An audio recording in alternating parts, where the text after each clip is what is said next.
ছাব্বিশে বিধানসভা ভোট, তার আগে আগামীকাল 17 মার্চ রাজ্যের মুখ্যমন্ত্রী মমতা বন্দ্যোপাধ্যায় ফুরফুরা দরবার শরীফে আসছে, কি বলবেন?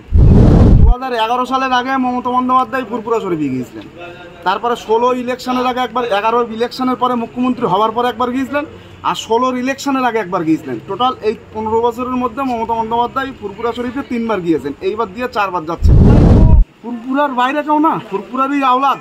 মুখ্যমন্ত্রী প্রশাসনিকভাবে প্রস্তুতি নিয়েছে, প্রত্যেকটা পিজ্জাদাকে ইনভাইট করবো, সেখানে নওশাদ ভাইকে বাদ দিলে দৃষ্টি কটু লাগে। নওশাদ ভাইকে ইনভাইট করেছে ফুরফুরার আওলাদ বলে। এটা যাবে কি যাবে না সেটা আমার দল ঠিক করবে, তার পরিবার ঠিক করবে, কে কে উপস্থিত থাকবে, কে কে উপস্থিত থাকবে না।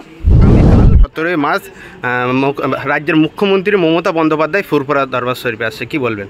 দেখুন, 2011 সালের আগে মমতা বন্দ্যোপাধ্যায় ফুরফুরা শরীফে গিয়েছিলেন। তারপরে 16 ইলেকশনের আগে একবার, 11 ইলেকশনের পরে মুখ্যমন্ত্রী হওয়ার পরে একবার গিয়েছিলেন, আর 16 ইলেকশনের আগে একবার গিয়েছিলেন। টোটাল এই 15 বছরের মধ্যে মমতা বন্দ্যোপাধ্যায় ফুরফুরা শরীফে 3 বার গিয়েছেন, এইবার দিয়ে 4 বার যাচ্ছেন। হঠাৎ করে মমতা বন্দ্যোপাধ্যায় ফুরফুরা শরীফে যাচ্ছেন কেন? মানে 21 সালে বিরোধী হাওয়া এত ওঠার পরেও কিন্তু মমতা বন্দ্যোপাধ্যায় ফুরফুরা শরীফে যায়নি। মানে 26 সালের যে সমীক্ষা টিম আছে, শাসক দলের তৃণমূল কংগ্রেসের সমীক্ষা টিম আছে, সেটা কিন্তু সমীক্ষাটা সঠিকভাবে উঠে এসছে যে সংখ্যালঘু ভোট কিন্তু মমতা বন্দ্যোপাধ্যায়ের পাশে নেই। যদি এক্ষুনি ফুরফুরা শরীফে গিয়ে মাথায় ঘোমটা দিয়ে ইফতার মসজিদ যদি না করা হয়, আর এই দিক শুভেন্দুর দিয়ে যদি বড় বড় কথা বলানো না হয়, এই সংখ্যালঘু ভোট বিচ্ছিন্ন হয়ে যাবে। আইএসএফ একটা ভালো জায়গা তৈরি করবে, এই ভয়েই মমতা বন্দ্যোপাধ্যায় কালকে ফুরফুরা শরীফে যাচ্ছে। তাহলে কি 26শে বিধানসভা ভোটের আগে কি মমতা ব্যানার্জি আবার দোয়া নিতে গিয়েছে ফুরফুরা শরীফে যাবে, কি মনে করছেন? মমতা বন্দ্যোপাধ্যায় তো এর আগে 21 সালে মুখ্যমন্ত্রী হয়েছে, বলেছেন যে আমি ফুরফুরার দোয়া নেই মুখ্যমন্ত্রী হয়েছি। আমরা তার সাধুবাদ জানাবো, কিন্তু তারপরে এই 11 বছর 2025 সাল আজকের দিনে দাঁড়িয়ে পর্যন্ত মমতা বন্দ্যোপাধ্যায় সেই সংখ্যালঘু মুসলিম সম্প্রদায়ের জন্য কি করেছে?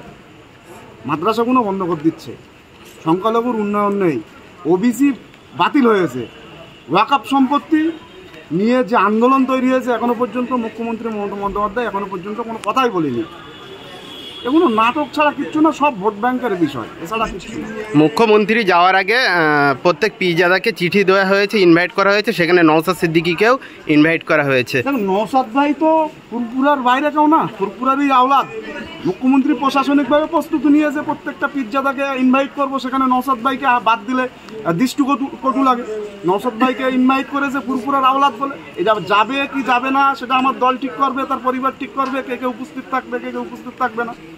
কিন্তু এটা মুখ্যমন্ত্রী এমনি প্রশাসনিক যেটা কর্তব্য সেটা মুখ্যমন্ত্রী পালন করে, তার জন্য আমরা সাধুবাদ জানাচ্ছি।